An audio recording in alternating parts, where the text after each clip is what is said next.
I'm Lindsey Miyen. I am coming from Limpopo in South Africa.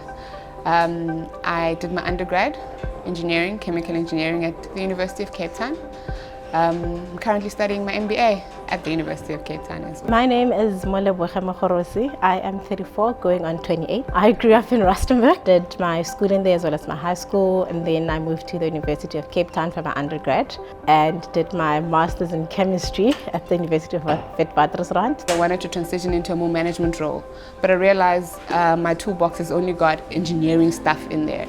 And I wanted to get a better sense of what the business environment would entail me transitioning into more leadership roles.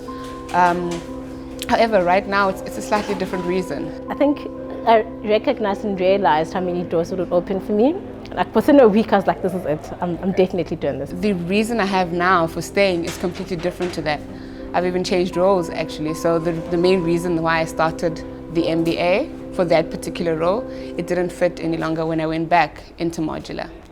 An MBA was not necessarily something that I at first had thought. So my plan was to do my PhD last year, and I'd actually reached out to a professor at the University of Northwest because I wanted to do my PhD in air quality. And then an opportunity for an MBA came across, and I was like, oh my, this is like, at the back of my mind, I've always sort of known that I'm not going to work for forever. I always had this that at 35 I would have retired and been business, but coming from a science background, I just didn't see how I could make it work. What worked for me, right, was understanding. So I've learned to compartmentalize. So when it's family time, I'm not typing anything out. I'll spend time with the family at that point in time. I found times when they don't need me. And the time that is when they're sleeping. I've changed quite a bit. I think most people that have worked with me before and are getting to work with me now feel like I'm a totally different person. This one lady said to me, you know, you're so arrogant. She's just like, you're so confident. It's almost if you're arrogant, you're full of yourself. And I was like, it's not about that. So it has taught me to be comfortable with who I am, to recognize my skills and appreciate the journey that I've been to, that everybody has their own journey and every journey is remarkable. I've learned to be very, very vocal about I need help. There'll be instances when I'd ask my husband, please can you look after the kids for a couple of hours because I need to type out an assignment. Or I'd ask my nanny, can you please come? She normally doesn't work over weekends. Can you come over the weekend because I need to work on X, Y, and Z. So for me, it's been transformative in that I have sort of come out of my shell. So I have pushed myself to try things that I wouldn't naturally do. I have co-founded a club, which I don't think I could have ever done.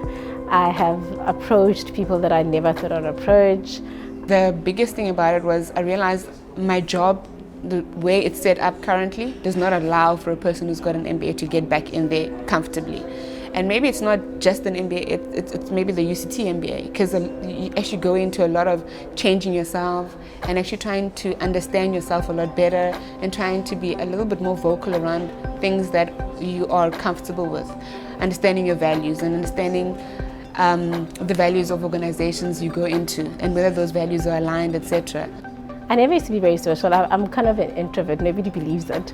But since I've been here, because I like networking, I had actually sort of subconsciously given myself a task to arrange dinners with significant leaders, so just so that we can learn of each other. So I appreciate the stories of others because I know that we're not all going to go through all things, and there's no better learning than through the stories of what others have been through. So I think now I appreciate diversity a lot more. I'm a lot more open to other people's opinions and ideas because I recognize that every story is very valid and it's very enriched.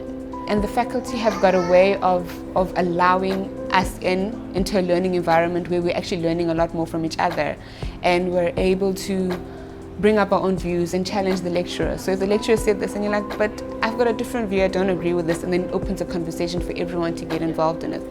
So it creates a comfortable space for all of us to challenge our own thinking. We have faculty that's very actively involved in this, but also what we have said was, and I've started having these conversations, to then say, how do I give back to the GSB once I've left? What I learned from the rest of the peers is I'm a little bit less scared than I was before. I come from like a strict, it's a you do this and you follow that, and now you get people that are not afraid to ask. And I'm like, people do that?